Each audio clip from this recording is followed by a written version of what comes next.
Hello, कैसे आप लोग। मैं बता दूं, मैं भी बहुत अच्छा हूँ। तो मैं जेपी सर, मैं आज आप लोगों को बताऊंगा कि फाइनेंशियल स्टेटमेंट एनालिसिस का कौन कौन सा इंपॉर्टेंट क्वेश्चन आप लोग को एग्जाम में देख के जाना है। और कल से आप लोग का एग्ज़ाम स्टार्ट हो रहा है। कल शायद इंडियन फाइनेंशियल सिस्टम का एग्ज़ाम है। तो मैं उम्मीद करता हूँ कि आप लोग का प्रिपरेशन सब अच्छा से हो गया होगा। मैंने जो इंपॉर्टेंट क्वेश्चन दिया था इंडियन फाइनेंशियल सिस्टम का, उम्मीद करता हूँ कि आप लोग वो वीडियो मेरा ज़रूर देखा होगा। और आप लोग वो जो मैंने इंपॉर्टेंट क्वेश्चन दिया उसको तो आप लोग ज़रूर से देख के जाना, ठीक है। तो मेरे तरफ से सबको ऑल द बेस्ट एग्ज़ाम के लिए। बहुत अच्छे से आप लोग एग्ज़ाम देना, ट्राई करना कि एक भी क्वेश्चन छूटे नहीं। सारा क्वेश्चन जो भी 60 मार्क्स का है आप लोग अटेम्प्ट करके आना, ठीक है। तो चलिए हम लोग आज फाइनेंशियल स्टेटमेंट एनालिसिस स्टार्ट कर देते हैं। तो यूनिट 1 का सबसे पहला क्वेश्चन है, what do you mean by financial statement analysis, explain the various techniques of analysis.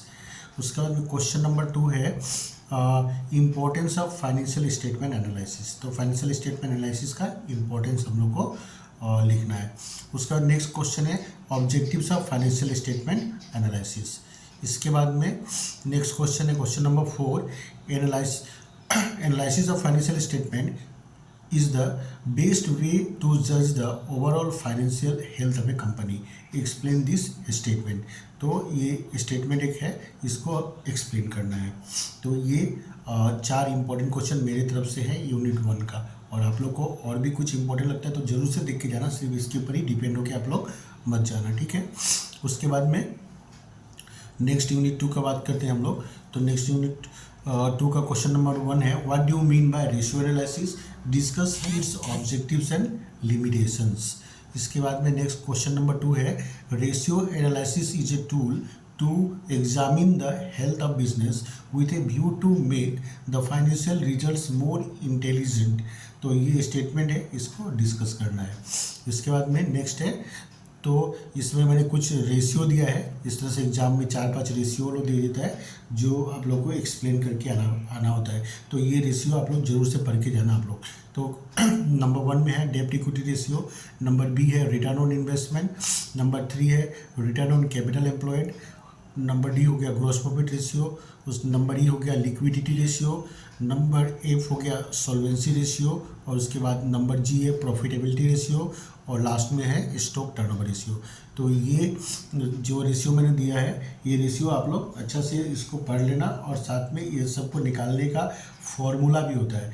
तो वो फॉर्मूला भी आप लोग जरूर से याद करके जाना, क्योंकि फॉर्मूला लिख के आने से क्या होता है, मार्क्स ज़्यादा मिलता है। और उसके बाद में यूनिट 2 से रेशियो एनालिसिस से एक प्रैक्टिकल तो रहेगा ही, और में थ्योरी रहेगा। तो प्रैक्टिकल अगर आप लोग को अच्छा से आता है तो प्रैक्टिकल करना, नहीं प्रैक्टिकल अच्छा से आता है तो आप लोग थ्योरी भी लिख के आ सकते हो, पर प्रैक्टिकल यहाँ से यूनिट 2 से एक जरूर आएगा। इसके बाद में हम लोग बात करते हैं यूनिट 3 का। तो यूनिट 3 है कैश फ्लो स्टेटमेंट। यूनिट 3 में फैन चल रहा है ना, थोड़ा डिस्टर्बेंस हो रहा है। तो अभी कैश फ्लो स्टेटमेंट, तो कैश फ्लो स्टेटमेंट भी एक प्रैक्टिकल चैप्टर है, और यहाँ से प्रैक्टिकल जरूर से जरूर आएगा, ठीक है। पर तो आप लोग अगर प्रैक्टिकल ठीक से कर लिया तो फिर थ्योरी को लेके इतना प्रॉब्लम नहीं है। पर अगर आपको प्रैक्टिकल नहीं आता है तो थ्योरी जो मैं दे रहा हूँ इसको आप लोग जरूर देख के जाना। तो ये what is cash flow statement.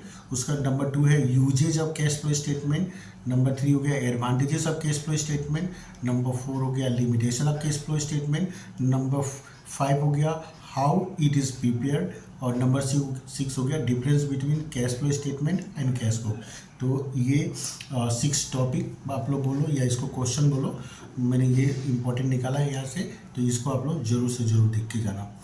इसके बाद में हम लोग लास्ट यूनिट का बात करते हैं। लास्ट यूनिट ही सबसे टफ यूनिट है इस सब्जेक्ट का। तो इसमें पहला क्वेश्चन है, what do you mean by financial reporting, distinguish between financial reporting and financial statement. इसके बाद में नेक्स्ट है question number 2, what are the objectives of financial reporting, explain the qualifying characteristics of good financial reporting. इसके बाद में question number 3 हो गया corporate social responsibility, बहुत इंपॉर्टेंट है। इसको टॉपिक को आप लोग देख के जाना जरूर से।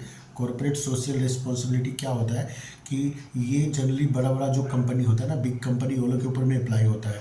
मतलब गवर्नमेंट बोलता है कि आप सिर्फ पब्लिक से कमाओ ही मत, आप लोग उन पे कुछ खर्चा भी करो। तो जो भी बड़ा बड़ा कंपनी है उन लोगों को क्या होता है कि अपना प्रॉफिट का कुछ एक पार्ट और 2% या 3% वो लोगों को क्या होता है कि पब्लिक वेलफेयर पे खर्चा करना पड़ता है, तो उसको हम लोग बोलते हैं कॉर्पोरेट सोशल रिस्पॉन्सिबिलिटी। उसके बाद में नेक्स्ट टॉपिक है, ये भी बहुत इंपॉर्टेंट है, what is triple bottom line reporting, discuss it's characteristics and benefits. तो ट्रिपल बॉटम लाइन रिपोर्टिंग क्या होता है वो हम लोग को लिखना है, साथ में उसका कैरेक्टरिस्टिक्स और बेनिफिट्स भी हम लोग को लिखना है। तो ट्रिपल बॉटम लाइन क्या होता है कि इसमें 3 चीज़ के बारे में डिस्कस किया गया है, पीपल, प्रॉफिट और प्लानेट। मैंने आप लोग को जो भी कंपनी है उसको ये 3 चीज़ के ऊपर में ही उसका मेजरमेंट किया जाता है कि वो कंपनी किस टाइप का कंपनी है। तो उसको अपना प्रॉफिट कैसे जनरेट कर रही है, पीपल के लिए कैसे काम कर रही है, और क्या बोलते हैं प्लानेट के लिए, जो एनवायरनमेंट के लिए वो क्या काम कर रही है, कैसे काम कर रही है, तो उसको बोलते हैं ट्रिपल बॉटम लाइन। तो PPP आप लोग याद रखना, पीपल, प्लानेट और प्रॉफिट। यानी कंपनी को यहाँ पे बोला जाता है कि भाई सिर्फ आप प्रॉफिट पे ही आप फोकस मत करो, आपके लिए आपको एनवायरनमेंट पे भी आपको फोकस करना है कि आपके वजह से एनवायरनमेंट ख़राब ना हो, और उसके बाद में आपको पीपल के ऊपर में भी आपको फोकस करना है कि आप लोगों को कुछ गलत प्रोडक्ट मत दो, अच्छा प्रोडक्ट उन लोगों को प्रोवाइड करो। ठीक है, प्रॉफिट अर्न करना ही आपका मोटिव नहीं होना चाहिए, आपका मोटिव जो है वो पीपल के लिए भी है और प्लानेट के लिए भी है, मतलब इन्वायरमेंट के लिए भी है।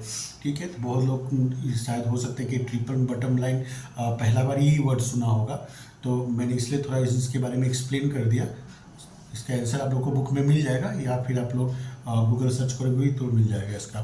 उसके बाद लास्ट में है convergence of Ind AS to IFRS। ठीक है, तो इंड एस मैंने हो गया Indian accounting standard. Indian accounting standard को हम लोग ने क्या हुआ IFRS के साथ में कैसे कन्वर्जेंस हुआ उसके बारे में हम लोग को लिखना है। IFRS मैंने हो गया इंटरनेशनल फाइनेंशियल रिपोर्टिंग स्टैंडर्ड।